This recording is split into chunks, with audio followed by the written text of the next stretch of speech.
নমস্কার সবাইকে, সকলকে স্বাগত জানাচ্ছি আমার আরও একটি ব্লগে। আসলে এই ব্লগটি ছিল গতকাল আমার সঙ্গে যে একটা ঘটনা ঘটে গেল না, কি আর বলবো।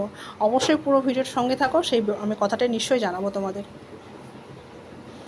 তো আমি যে ব্লগ ভিডিওগুলো তোমাদেরকে শেয়ার করি, এতদিন সঙ্গে আমার সঙ্গে যারা যুক্ত আছো তারা নিশ্চয়ই জানো যে দুপুরবেলা করে একটার সময় আমি আমার ব্লগ ভিডিওগুলো পোস্ট করি। কোনো দিন সময় একটু ব্যতিক্রম হয়ে যায়, সেটা হয়তো কোনো সমস্যার জন্য বা টাইমে মেনটেনের জন্য, সেটা হয়তো 1:30 বা 2টো হতে পারে। কিন্তু যখন 2টো বেজে যায়, 2টোর পরে আমি আর আমার ব্লগ ভিডিও পোস্ট করতে আমার একদমই ভালো লাগে না, আমার ইচ্ছেও করে না তখন।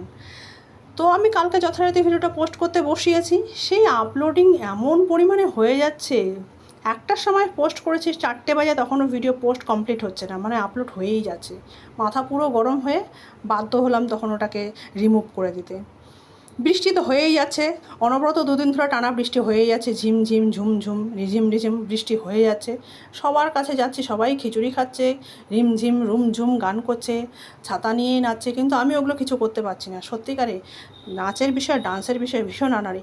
আর ঠিকই আছে, আমি ডান্সের বিষয়ে আনাড়ি আছি জানি না, এটাতে আমি অনেক খুশি আছি। আমি নাচতেও পারবো না। তো আমি আমার শুরু থেকেই যে আমি যখন আমার আমি ভিডিও পোস্ট করি, আমি কিন্তু আমার অরিজিনাল ভয়েসে আমি যেটুক জানতাম প্রথম আমি আমার ভিডিওগুলো যেগুলো দিতাম, সেগুলো যে রিলসগুলো পোস্ট করতাম, সেগুলো ফেসবুক বিষয়ে মানে যতটুকু আমি জানতাম বা শিখেছি সবার থেকে দেখে, বা যতটুকু অভিজ্ঞতায় শিখেছি, তো সেটুকু আমার বন্ধুদের মাঝে আমি জানানোর চেষ্টা করতাম। তারপরে আস্তে আস্তে আমি কাজের পরিবর্তন একটু করেছি, দেখছি যে সবাই হয়তো একঘেয়ে এই পোস্টগুলো পছন্দ করছে না হয়তো।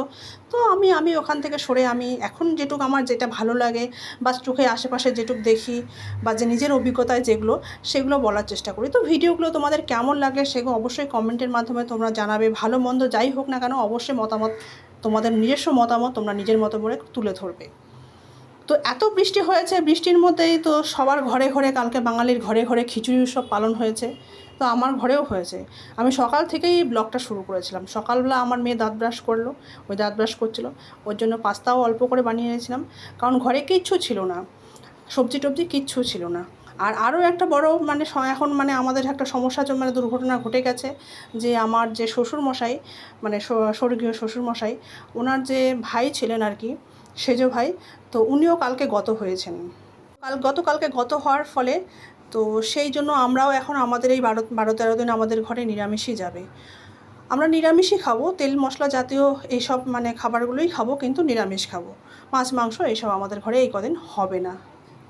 তো আমি দেখা করতে গিয়েছিলাম, আমার বর তো আগেই গেছিলো, ওনার হার্ট অ্যাটাক করেছিল, তো উনি মারা গেছিলেন যখন, তো স্ট্রোক করে মারা গেছে, বয়সও হয়ে গেছিলো, 70 বছর হয়ে গেছিলো।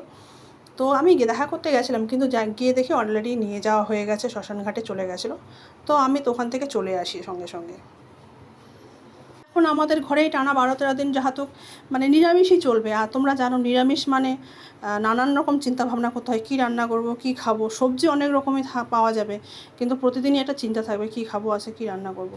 তো যাই হোক, কালকের দিনটা কোনো রকম আমি এরকম খিচুড়ি ডালে চালে করে নিয়েছি, আর ভাজা করেছিলাম নানান রকম, পটল ভাজা, বেগুন ভাজা, আলু ভাজা, এগুলো নানান রকম করেছিলাম। তো কালকের দিনটা হয়ে গেছে, চলে গেছে আর কি। তো এই ছিল আমার ব্লগটা, যেটা আমি পোস্ট করতে গিয়ে কালকে প্রচুর সমস্যায় পড়েছিলাম।